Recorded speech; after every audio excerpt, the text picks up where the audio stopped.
Hello everyone, No Respawns here. I hope you're having a grand week. So I have been playing quite a lot of Sons of the Forest and absolutely needed to make a video on this. The building is so satisfying, so I set myself a wee challenge, which is to make a nice early game player camp that any person can make solo, and it'll only take them a few hours. I also scouted a decent starting location, and now I'm going to give you a wee tour. But first, I'm going to actually show you where I am. So we are...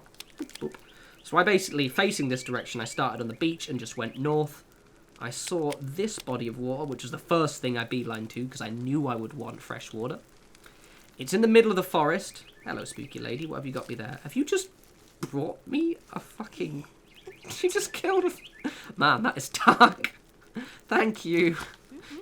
Yes, cheers. Yeah, you killed a... Is that a threat? I'm not too sure. Anyway, so she gives you gifts and... killed me a squirrel. I'll get that in a sec.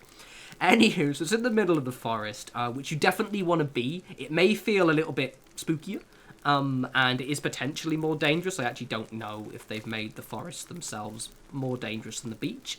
But also it's just way easier to actually build, and if you don't have trees near you, you're going to be building for hours. So I'd recommend being in the forest. As I said, you've got a nice fresh water there, which is obviously good because then you can drink. This area itself also has... I don't know if I can see any. The basically mooses spawn here quite a lot. She also likes to appear and you can befriend her, which is grand. And also...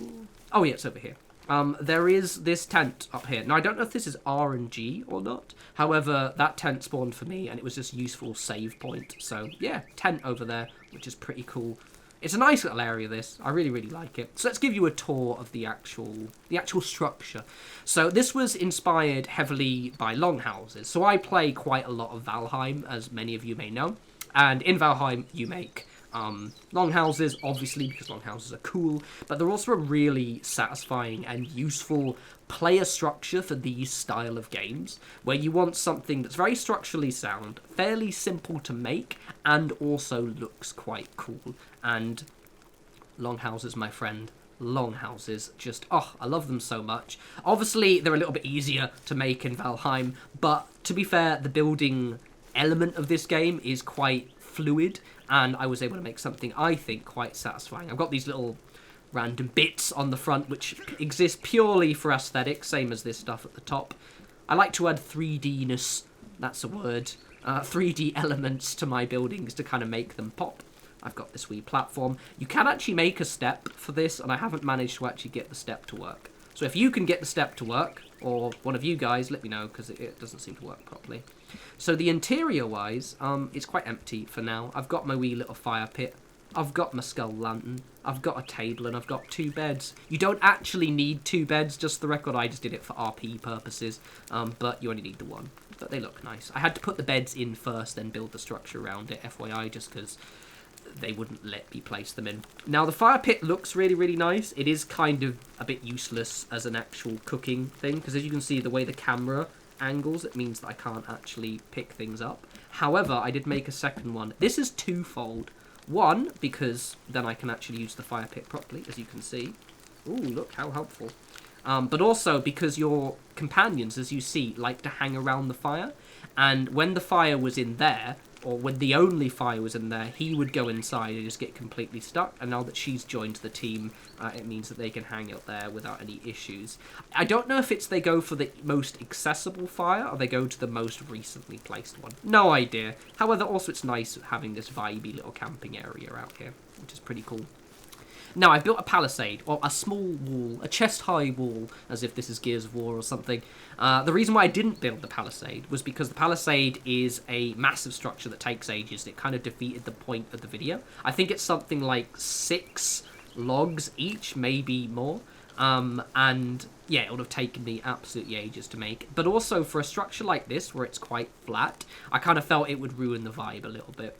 Oh, just on the subject of defense... Let me just show you. So on the subject of defense, right? The best tool you can use is throwing spears because you miss.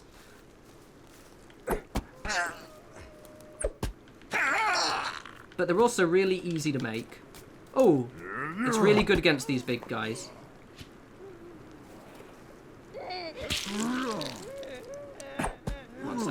Are they upset? Incidentally, that guy isn't dead when he does that. He's just pretending. If you hit him in the abdomen... Okay, so the reason why the spears are very good, and I didn't expect to do a little bit of a combat tutorial, but here we are, is that you can kind of sort of grab them, and these guys especially is where I kind of practice this. I think... Oh, he actually is dead this time. Hey! So as you can see, defense-wise, actually, this is a helpful... So they do tend to go for the walls quite often. And while they're doing that, you can sort of, you know, finish them off.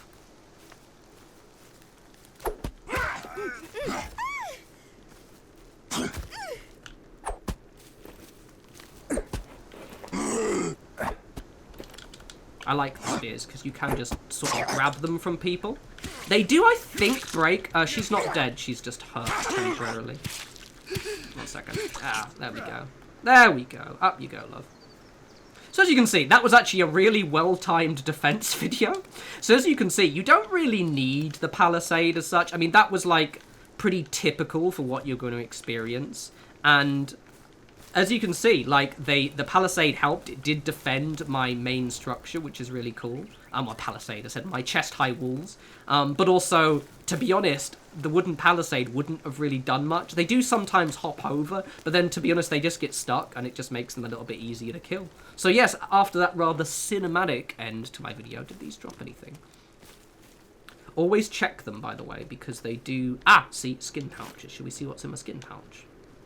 And then let's end the video. So always check them. This is also why it's actually quite good. Oh, I have 2 of them. Quite good to actually, Oh, I'm full of whatever this one has. That's weird. Anyway, it's good to be in an area where you get attacked quite often. Because... That's weird. Because your character, because you can basically find skin pouches. And apparently I've got something it's full of, which is a bit annoying. It's probably like meat, I imagine, actually. If I just drop... Don't press eat. It was meat. It was meat. Okay, so pro tip, it's probably meat. But you get these skin pouches, which have, I guess, I think maybe it's possible items, perhaps. But you just get loads of stuff. And there's another one. What did the other one have in it?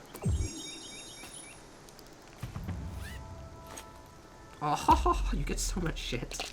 This is why. This is why, see? See, now I can make some arrows. I've got some more tape. I've got all the shenanigans. And that was all just from one attack. Anywho, I'm going to leave the video there because that was way longer than I was planning. Hope this gave you a few ideas. As always, follow me on Twitter at norespawns. I will be streaming this, and I do plan to make more build videos on this. They are a little bit cinematic and hard to record because I get attacked and weird shit happens, but maybe I'll play peaceful mode to practice. Who knows? But anyway, I love you all, and you enjoy the rest of your week. You take care.